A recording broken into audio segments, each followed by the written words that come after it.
Merci beaucoup, Monsieur le secrétaire perpétuel de l'Académie nationale des sciences, Monsieur le professeur Omar Gaye, directeur de MERCAD, professeur Abdoukhad Diop, professeur Abdou Sène, chers membres de l'Académie des jeunes scientifiques. C'est avec conviction et réel plaisir que je viens participer à cet atelier de renforcement de capacité des jeunes scientifiques sur la science au service de la communauté et le plan de développement personnel dont je suis la marraine. Je vous remercie de la confiance que vous pouvez porter à ma modeste personne pour me désigner comme marraine de cette activité. Je tiens à saluer l'initiative de ces enseignants-chercheurs, jeunes scientifiques, pour l'organisation de cette formation pour mieux sensibiliser leurs camarades des principes généraux et des enjeux du service à la communauté et du développement personnel. Aussi, cette formation permettra de développer leurs compétences de base dans ces deux domaines. Chers jeunes académiciens, je tiens aussi à vous féliciter pour le démarrage de la mise en œuvre de la directive numéro 2 de la décision présidentielle numéro 6 qui prévoit la formation des étudiants au civisme, à la citoyenneté, à l'éthique, au leadership, à l'environnement et au développement durable. Oui, vous avez raison. Il faut des femmes modèles pour encourager les filles et les femmes à continuer leurs études, particulièrement dans le domaine scientifique. Des femmes engagées dans les associations qui, reconnaissant l'existence de la fracture entre les garçons et les filles, sont en train de mener des conditions de promotion de la femme comme ressource primordiale dans le combat pour le développement de ce pays, dans une interaction positive et bénéfique pour tous. Surtout pour le rôle qu'elle peut jouer pour la promotion de l'éducation des filles, en espérant qu'elles seront des sources d'inspiration pour les jeunes filles sénégalaises.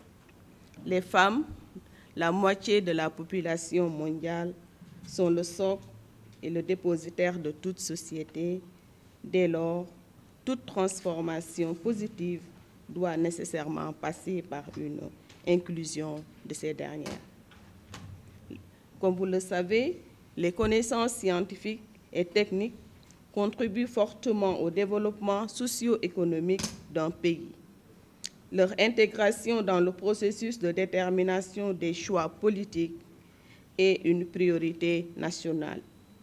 Toutefois, l'enseignement des sciences et de la technique demeure le parent pauvre du système éducatif des pays en voie de développement, particulièrement dans notre pays. L'État du Sénégal a entrepris à remédier de cette situation par la prise de décisions fortes, parmi lesquelles la décision présidentielle numéro 1, issue de la concertation nationale sur l'avenir de l'enseignement supérieur et de la recherche, qui préconise une réorientation du système de l'enseignement supérieur vers les sciences, les technologies, le numérique, l'entrepreneuriat et les formations professionnelles courtes.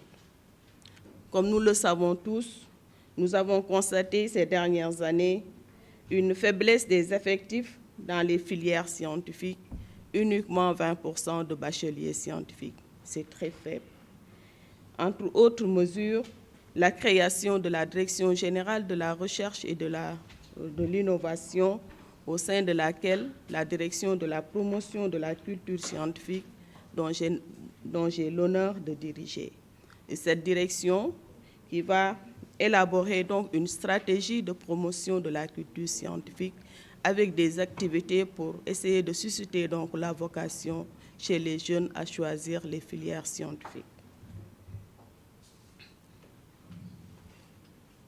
Pour atteindre cet objectif, il est important de commencer par l'éducation des sciences dès le bas âge, c'est-à-dire de la petite enfance, élémentaire, collège et lycée, pour susciter en eux une vocation pour les études scientifiques dont vous êtes, chers scientifiques, les principaux acteurs. Avec le service à la communauté, vous allez intervenir directement dans la communauté par la sensibilisation, la valorisation et les transferts de technologies. Il est d'une importance à l'heure actuelle que le développement d'un pays est arrêté à celui du niveau de l'impact de la science et de ses applications sur son économie.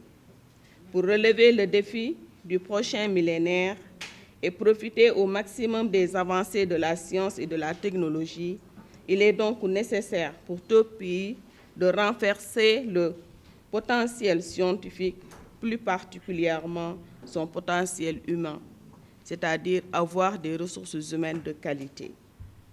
Toutefois, dans ce concert, il existe une fracture réelle qu'il faut impérativement éradiquer.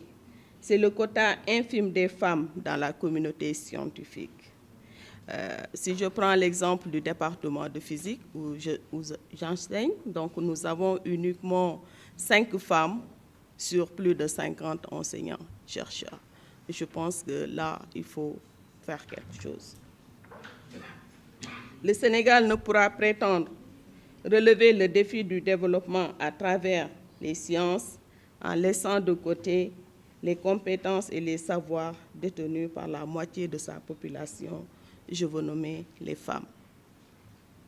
Le Sénégal a besoin de corriger ce déséquilibre entre les sexes en donnant aux femmes une place importante dans le domaine scientifique. Au niveau du ministère, donc le ministre a mis en place un programme donc pour financer donc les enseignants-chercheurs donc pour qu'ils puissent en fait continuer leur carrière donc dans le domaine scientifique.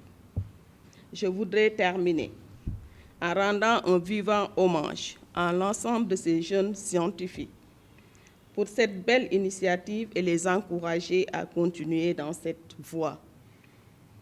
Votre mission sera de diffuser l'information scientifique auprès de vos jeunes, sœurs et frères, pour susciter en eux le goût de la science, mais aussi envers le grand public, pour montrer l'utilité de la science dans leur vie de tous les jours, de son importance par la valorisation des résultats de la recherche dans le développement socio-économique de notre pays. Ces activités peuvent être des activités obligatoires qui seront intégrées dans les curricula ou bien des activités proposées par les différents départements des universités ou bien les partenaires ou les communautés. Je reste convaincue qu'à la fin de cette formation, ces jeunes scientifiques devant assurer la relève et constituer d'un vivier de talent, de compétences et de savoir, saura répondre avec pragmatisme aux principaux objectifs assignés à cette importante formation, à savoir proposer des solutions et dégager des priorités de politique et d'action à engager, afin de lever les principales contraintes pour mettre en œuvre la 4e mission de l'université, qui est le service à la communauté à côté de l'enseignement et de la recherche. Je vous remercie.